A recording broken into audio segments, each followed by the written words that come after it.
Magandang araw mga kaibigan. Bigyan natin ng reaction, opinion itong post ni Attorney Mark Tolentino. Tungkol ito sa panawagan ng mga vloggers, DDS vloggers na dapat masampahan ng kaso yung RTC judge na nag-issue ng warrant of arrest na nagkamali. Yung nailagay doon na non-bailable, yung warrant of arrest, maliit na kaso man lang yun. Kaya, ayun, nakulong ng 5 days si Mr. Jason Sa. So maraming vloggers na nanawagan ngayon, sampahan ng kaso. Ito ngayon, may paliwanag ni Attorney Mark Tolentino, yung abogado ni Mr. Jason Sa. Response to Maharlika and other vloggers.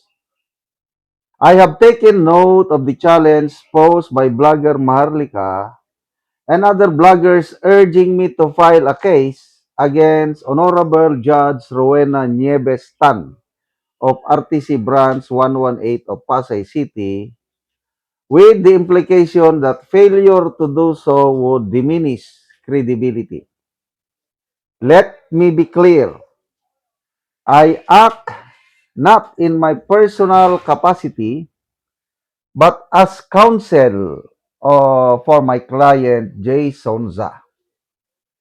In the legal profession, decisions of this nature are not driven by public pressure, social media narratives, or personal pride, but by their instructions, interest, and welfare of the client.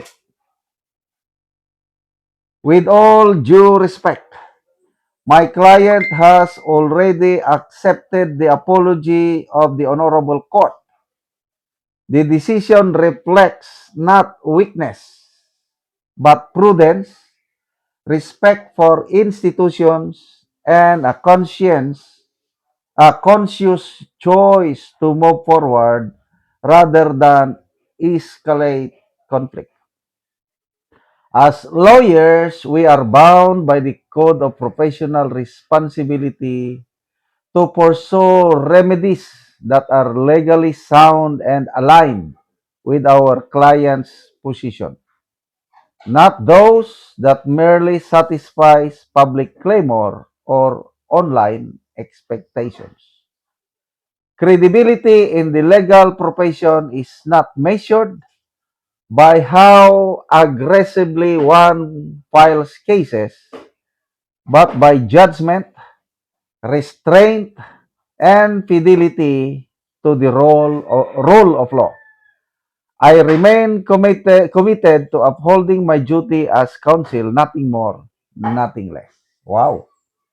Saludo ako dito kay Attorney Mark Tolentino. Very clear. Abogado lang siya eh.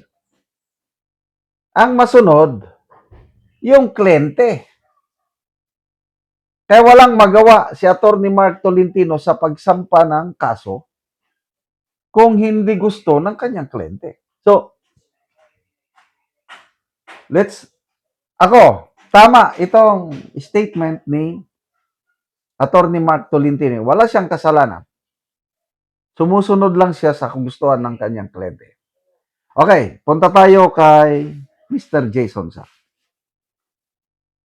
Tama ba yung desisyon niya na huwag nang magsampa ng kaso?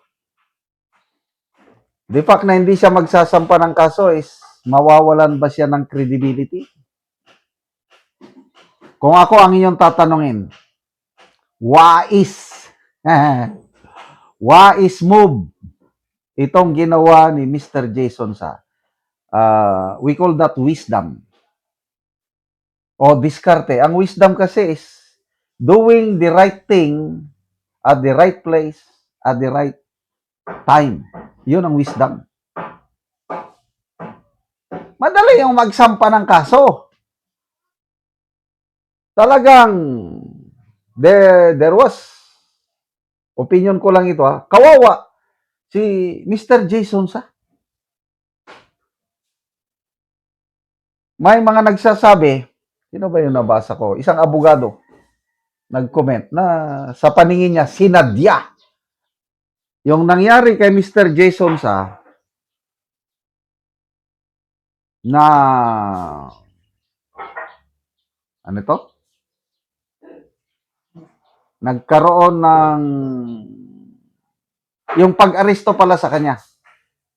Yung pag-aresto sa kanya ng Huwebes ng gabi, pagka Biyernes holiday, then Sabado-Linggo, sinadya, sabi ng abogadong ito. Sinadya yon para sa kanya. But, yung nagkamali, yung warrant of arrest, instead na bailable, naging non-bailable. Sabi ng abogado, nangyayari daw talaga yan. He has seen it many times. Kung hindi ko nagkakamali, si Attorney Edward Chico ang nag-post nito. Nangyayari daw talaga yan. Kaya dahil nangyayari, pwede nang pagbigyan dahil wala namang perfect na sistema.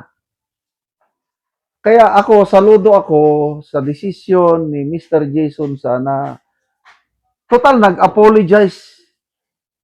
Saludo rin ako sa korte na nag-apologize. The fact na nag-apologize sila, that's humility for the court. Na nag-apologize doon sa para bang nabiktima.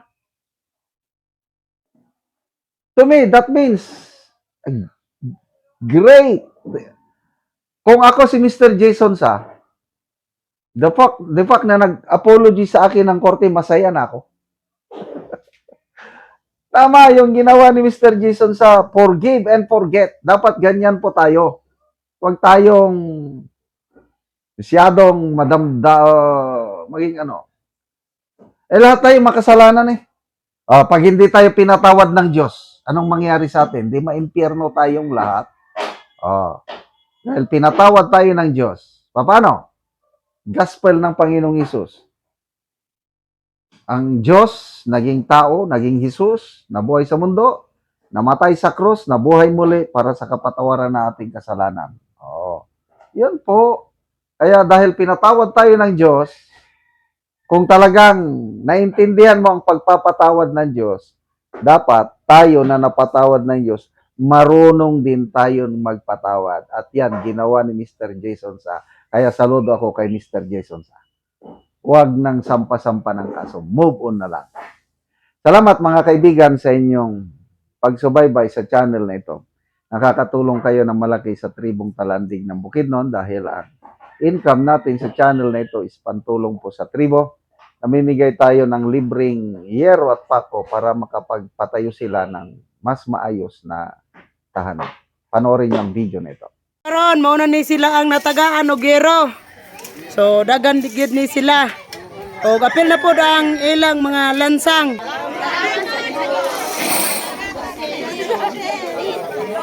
Pasalamat sila sa Ginoo ug sa nagtabang sa yero. So mauna ni ang mga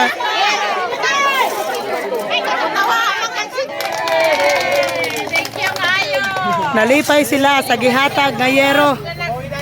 So kada isa ni naanay tag-iya. Naanay mga lansang, yero. So kompleto na.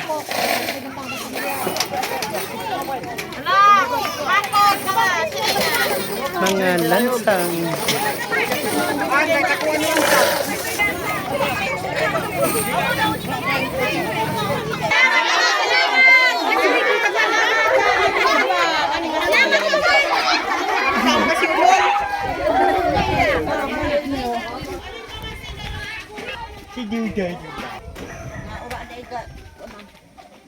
Karon mao na ni ang balay ilang ante nga ang ilang yero tungod sa kanang buslot na so gisapawan na lang nila og silupin. Silupin lang ang ginabutang so nagpatindog silang bagong. So muna ni ang ipatindog ni Angkol nga pag-aatupan.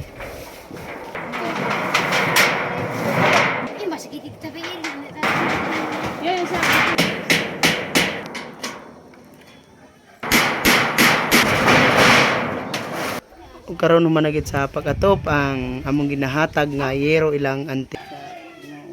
Mat, kay nakaabot na ko, itabangan ko sa sin. Mat sa Ginoo.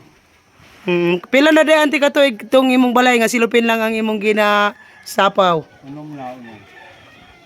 Kahit unom. So unom na ka tuig. So salamat kayo ante.